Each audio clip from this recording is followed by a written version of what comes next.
It's Nolan. What's going on, beautiful people? It's the kid J Nolan here. Welcome back to another episode of Inside the Industry, your number one source for music, entertainment, commentary, and breakdowns.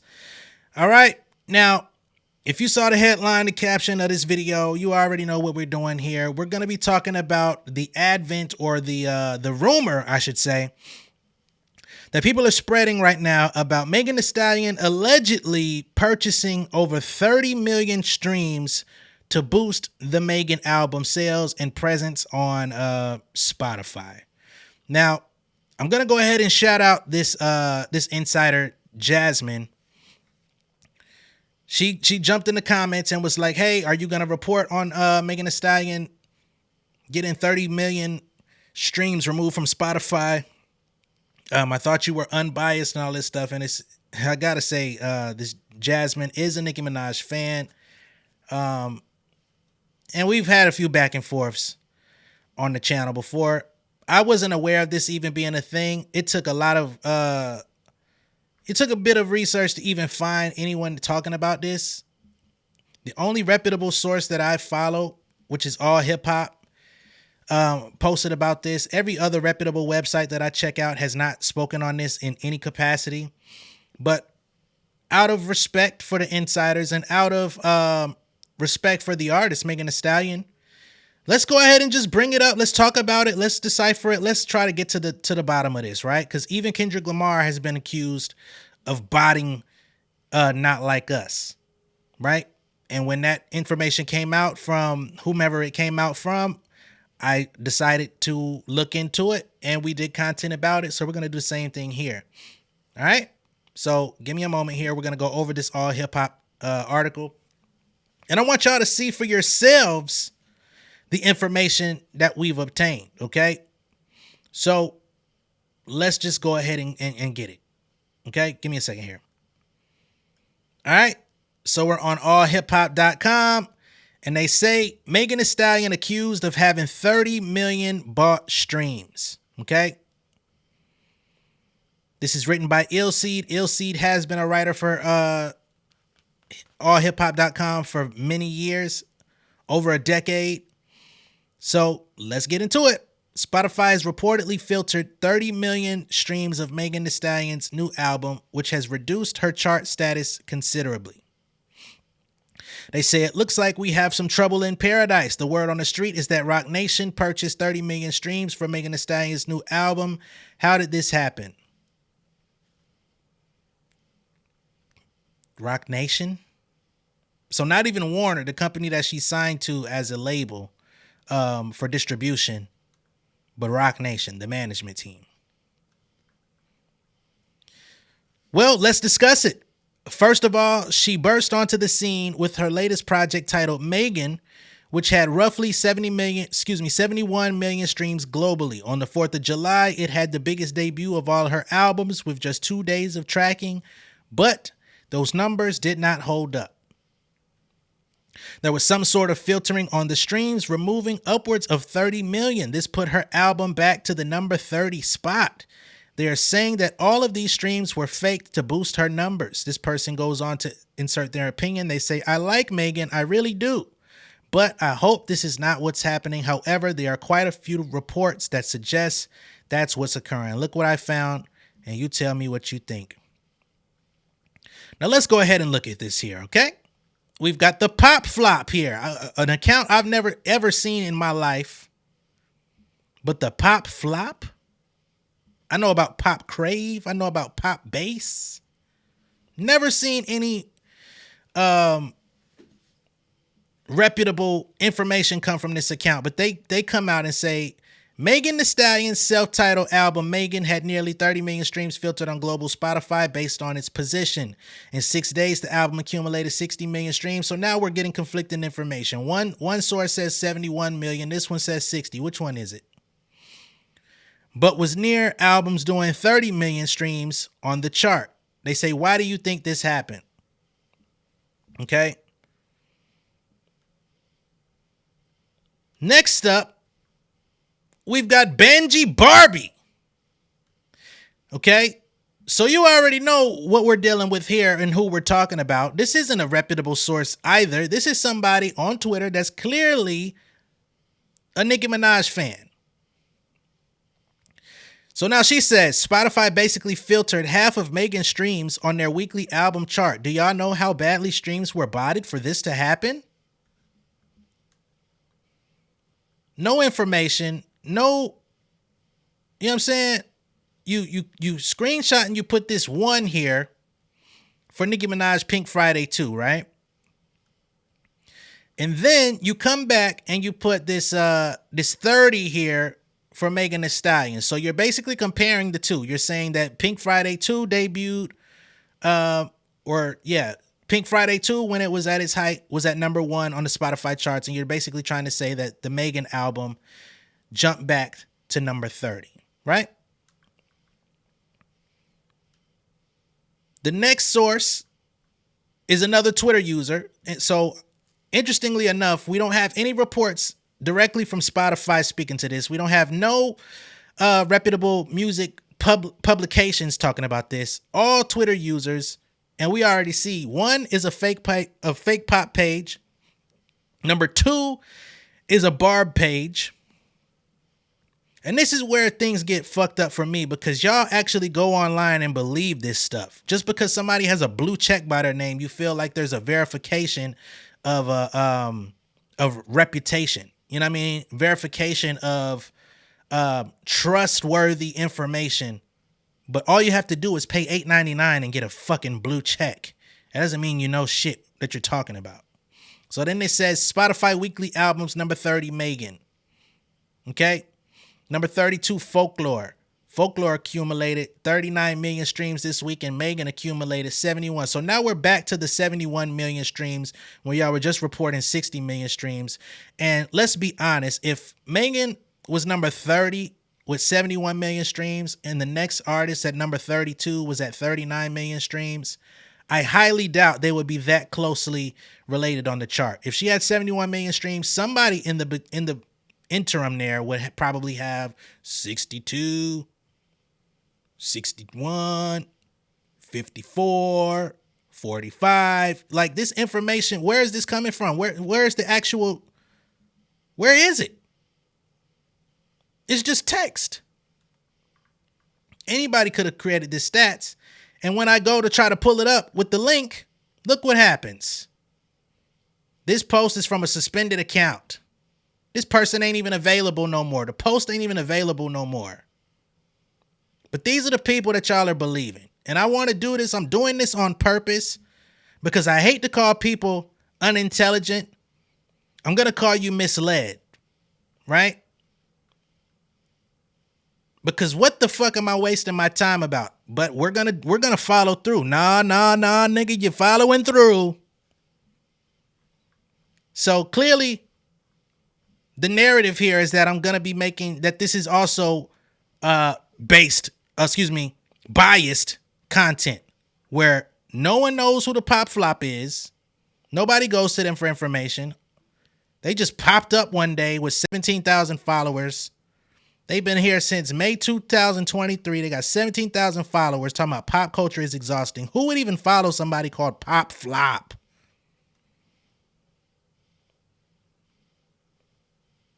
But this is what you wanted me to look into. Right? No other information here. I got more information on my own independence than what I've got from this website. But this is what y'all wanted me to go into. So let's go into it. So as you can see here, we've got June 28th through 30th, top albums debut USA.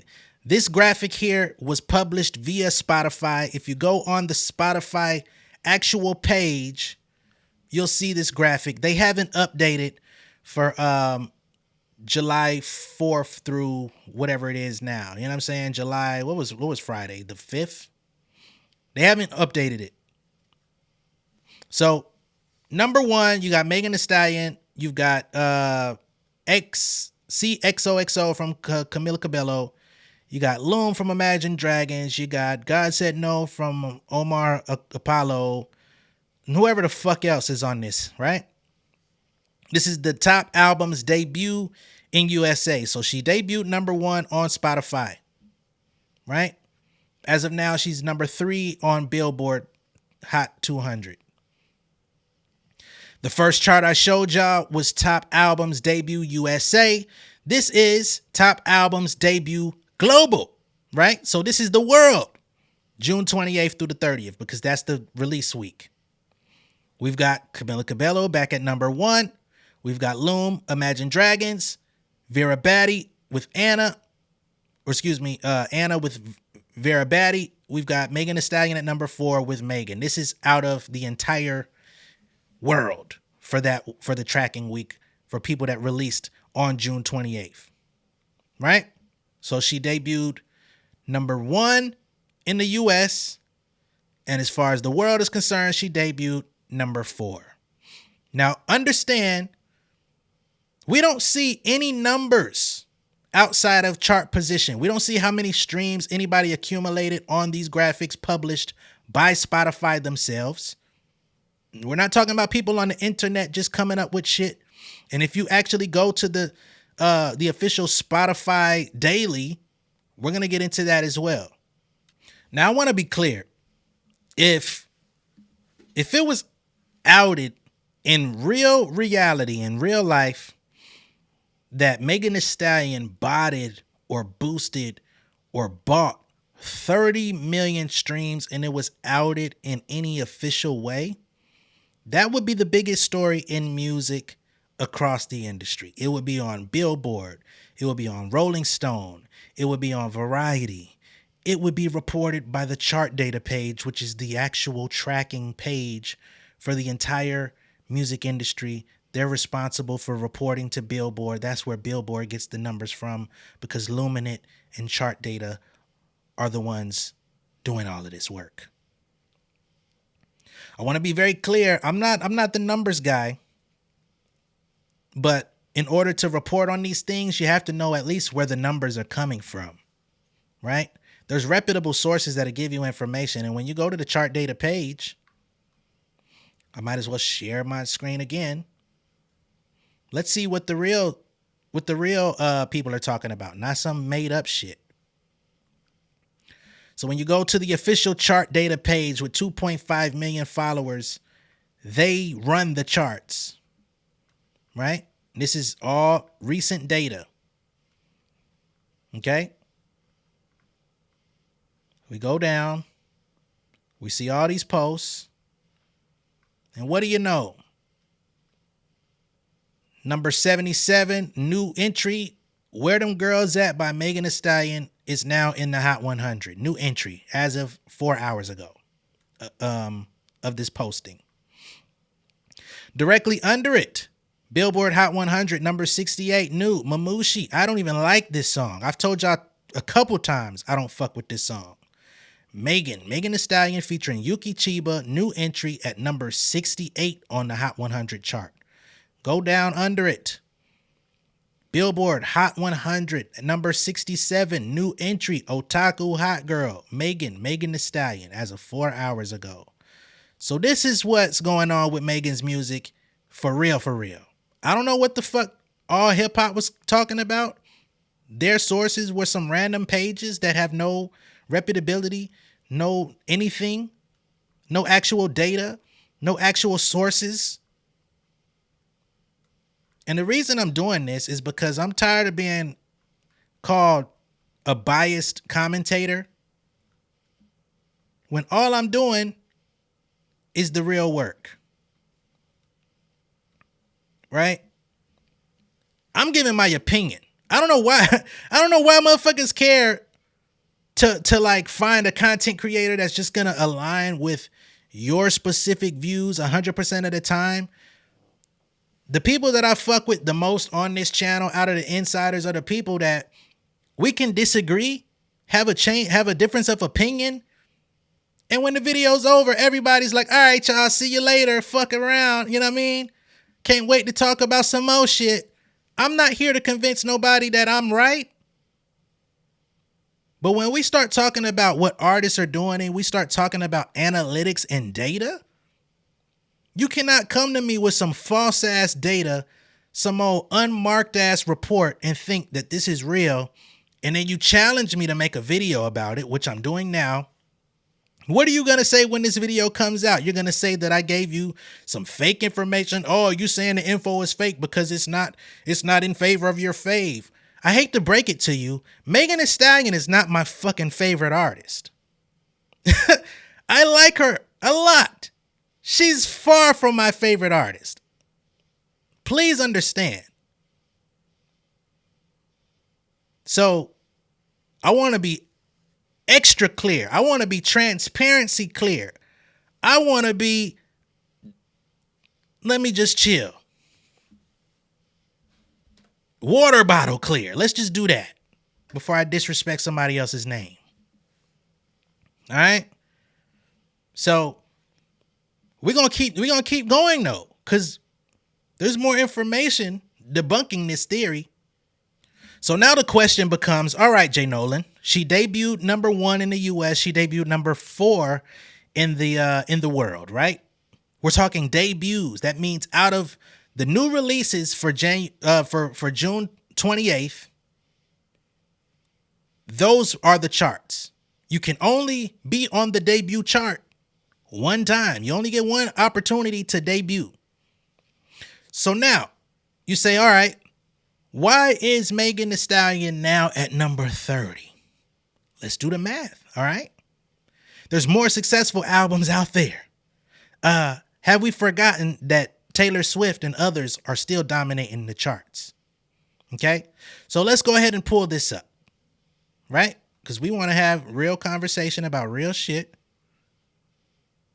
And I want to have real conversation about real shit, right? So the weekly top albums global.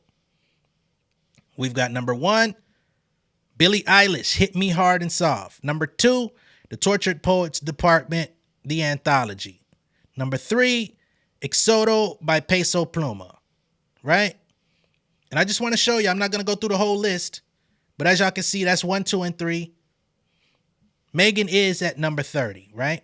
So now we're going to pull up her position at number 30. This is the same chart, the weekly top albums global. She's at number 30, right? We've got Unreal, Unearth, Unheard, by Hosier, Taylor Swift, Midnights, which has been on the charts for fucking damn near a year. We got Dua Lipa, Radical Optimism. We got Heartstone, Psychology. So some of these are rising, some of these are going down, which means that they were at a higher position. We've got Heartstone, Psychology, or whatever the fuck, Psycho by Don Toliver. We got We Don't Trust You by Future and Metro at 29. And at 30, we've got Megan Thee Stallion, New.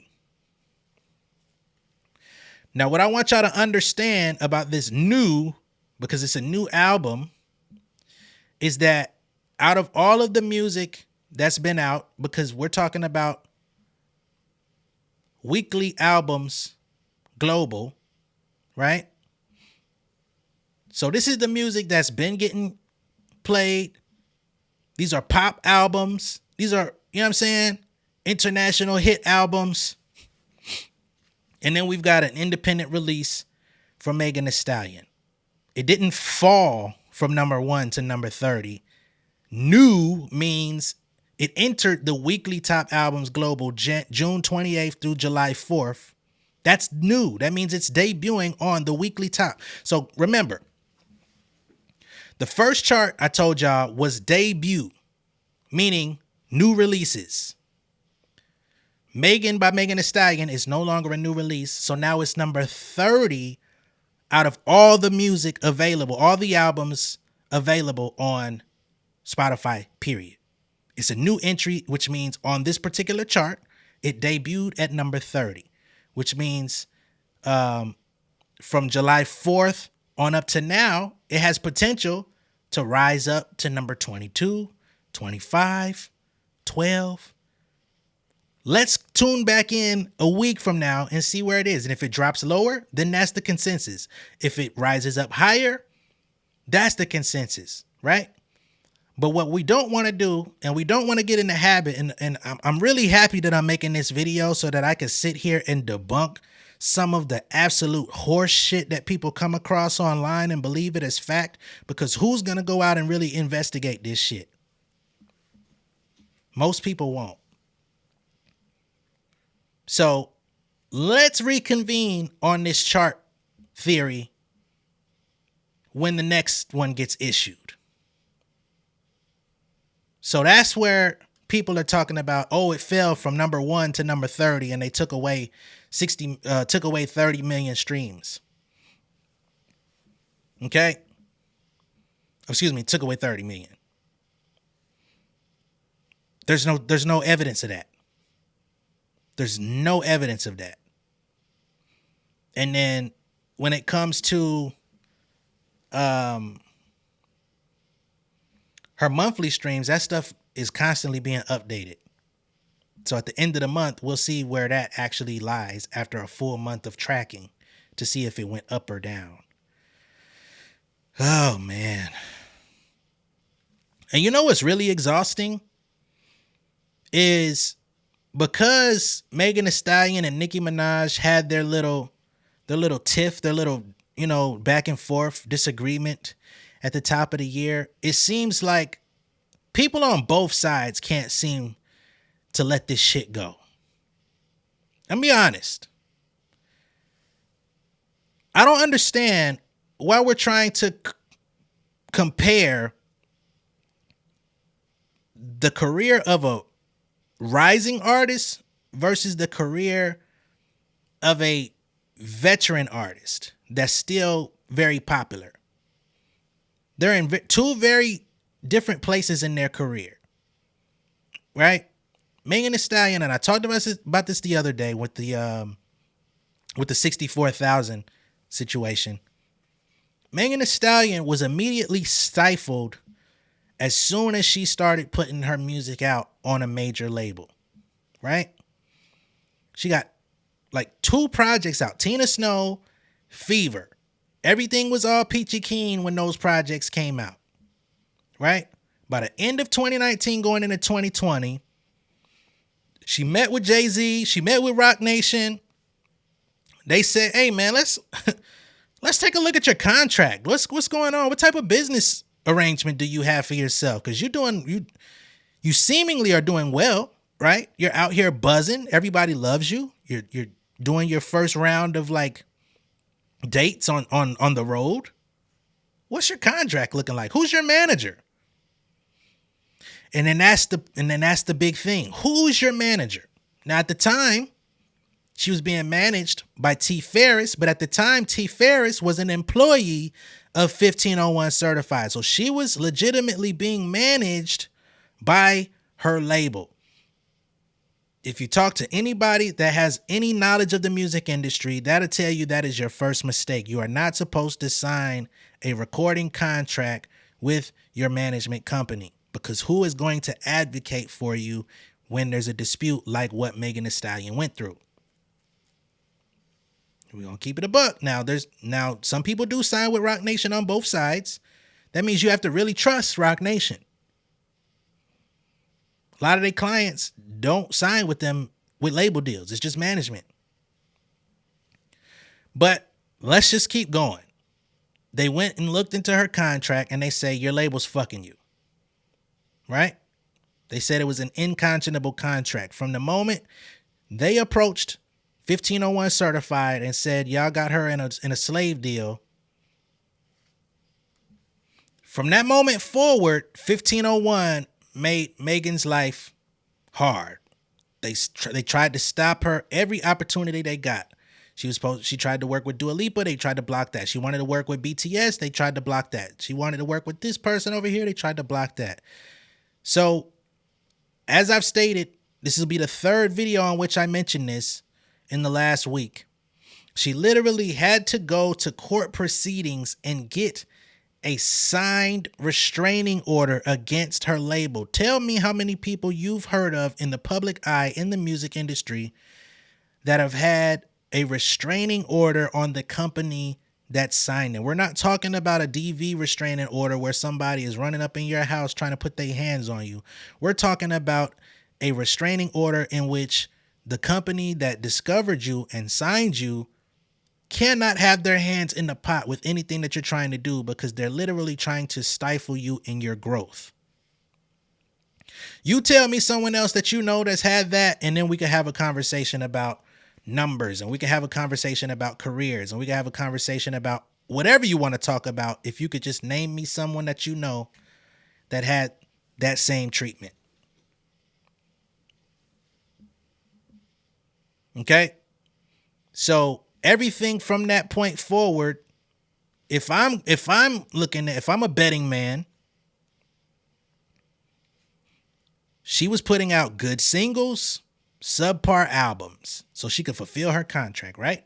When it came to something for the hotties, she said, this is the end of my contract. I'm getting the fuck out of here. She gave people fucking remixes, freestyles, fucking campfire sessions, conversations, all type of shit.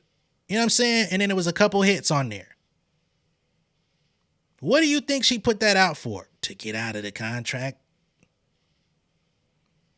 So when we talk about the music industry, and I know a lot of people are like, why even explain this shit? Because I do. I give a fuck enough to talk about this shit. And I feel like if any other artist of note in the industry was going through this shit, it would be a pretty unanimous decision to be like, yo, we need to get behind this person. We need to support this person. What these fucking corporations, what these labels are doing is foul. That shit is lame. That shit is whack. Fuck 1501. That should have been the unanimous conversation. But for whatever reason, because her and Nicki didn't see eye to eye about what the fuck ever, and they had been kind of taking a little digs at each other before it actually came to the center where they decided to put dedicated diss tracks out. Now all of a sudden it's like, fuck everything. You suck, you whack, you flop, you this, you that.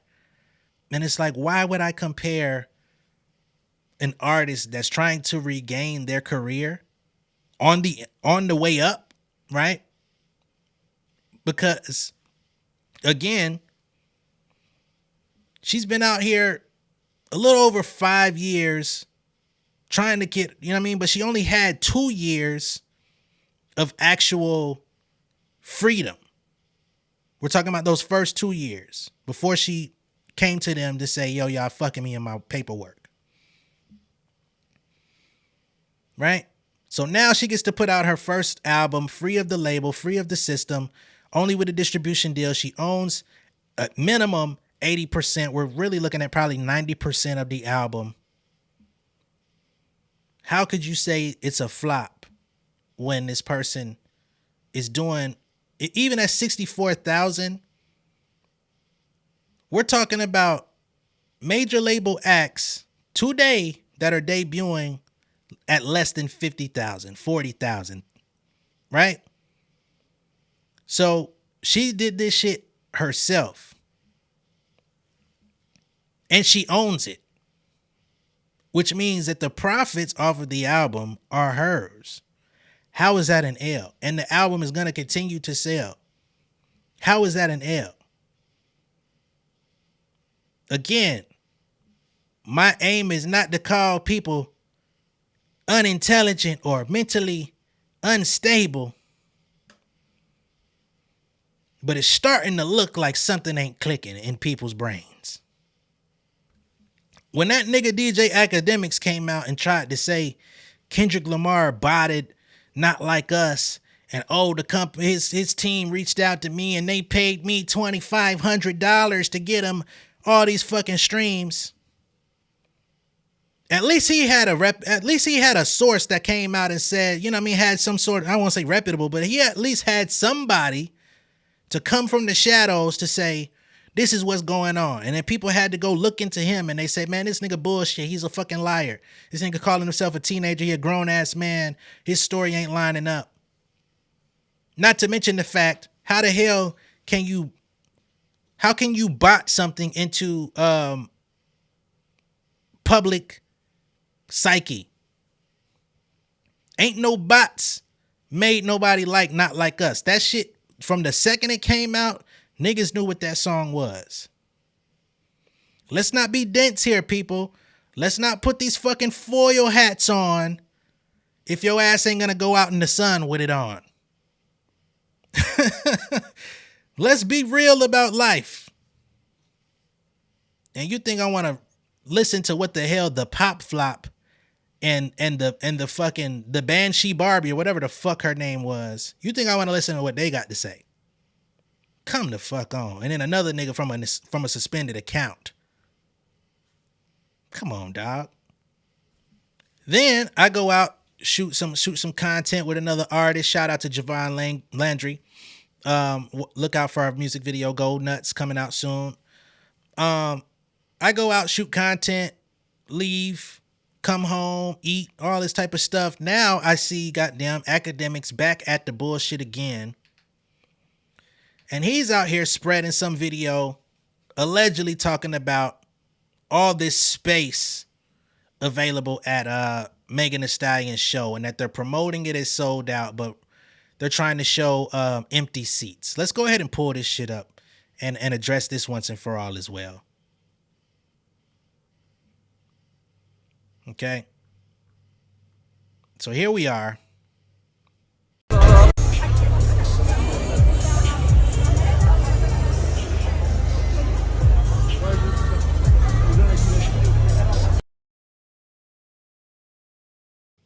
All right, so that's the video, but let's go ahead and look at the tweet where this came from, shall we?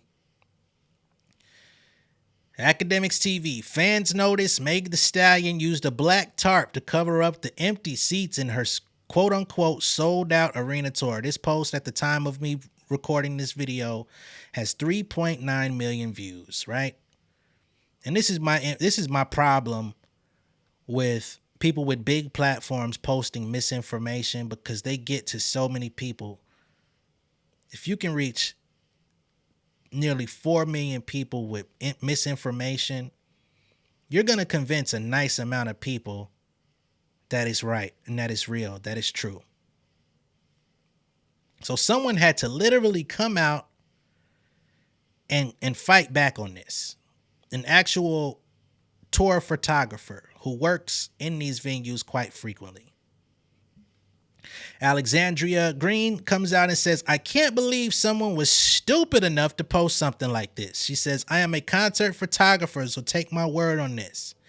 Even when shows are sold out, the venues, not the artists, block off obstructed seating areas prior to the tickets even being sold in order to ensure that guests aren't bending their necks to watch the stage, thus creating a bad impression on the artist and guest overall concert experience. Those blocked off seats are typically sold during sporting events or occasions that happen on main floor of the venue, not the stage facing outward. So what you were seeing is the area behind, nearly behind the stage, somewhat behind the stage, behind the actual screens, right? And it literally took for other people to come out and post similar footage from other concerts to even showcase that this is a normal thing. It's fucking weird, man. So somebody literally had to come out and post Beyonce concert, right? Just so people could see how normal it is. So this is the front view of the stage, or from the front of the stage. And then you see behind the screens, there's an entire section behind the Jumbotron that doesn't have fans. And this was marked as a sold out show for Beyonce. Beyonce now. So niggas want to go against Beyonce now. But it's Beyonce internet. I got you. You know, we gonna keep going though. This ain't y'all want to challenge me. I'm always up for a good challenge, baby. I come from a competitive background.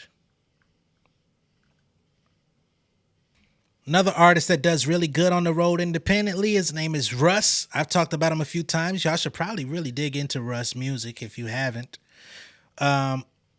People tried to accuse him of having less than sold out shows because his shows are sold out as well. And a person says, stop lying, bro. We was there. It looks packed in this video because of the angle you recorded. He says, I'll break this down for you since you're an idiot. You can only sell a certain amount of tickets on the floor because of fire hazard. Some artists put seats on the floor to make it look more full. I don't, because I like the floor to be turned so everyone crams to the front, hence the space at the back. Phoenix and LA both sold out. How you hating in a fan? What a fucking loser. So this conversation ain't just happening with, Nicki, Megan. It's this weird obsession. Like, why would a nigga that actually comes to the show to enjoy themselves be trying to disparage the artist they actually paid tickets for? That shit is weird. Y'all, the trolls, y'all niggas come outside, but y'all can't even hide who you are when you come outside. You got to do some type of weird shit to isolate yourselves from the rest of society. The shit is getting actually embarrassing at this point. Get outside, touch some grass.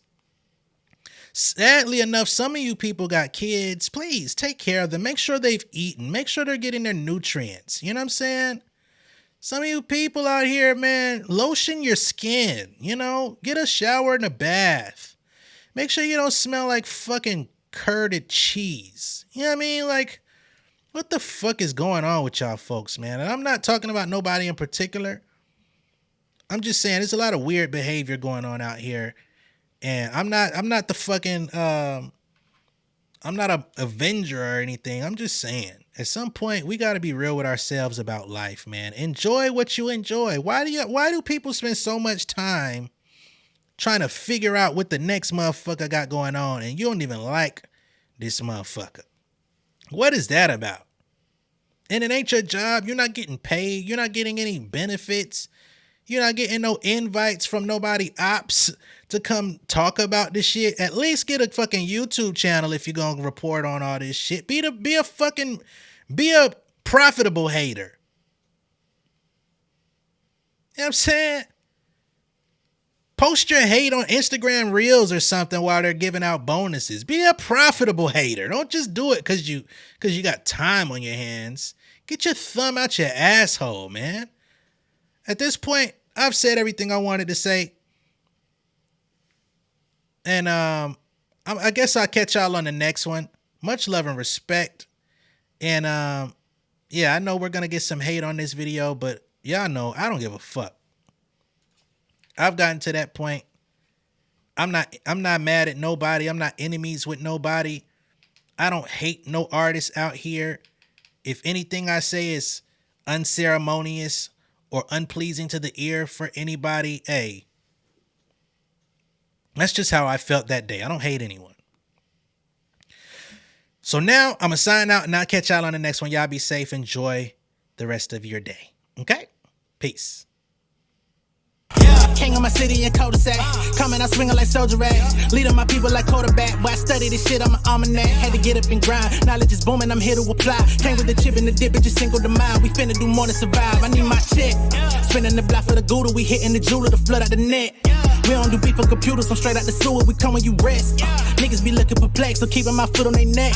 No map, I trust my gut for the quest. With drama, I'm fully abreast. I was ready for years and they doubted me. All of a sudden they tell me they proud of me. I've been dropping these haters like calories. Cross them out, I came back with some boundaries. Stand for my honor, but you run no corner. Packing the stick with a drummer. Wanna catch my bad, won't fumble. I done came too far to be humble.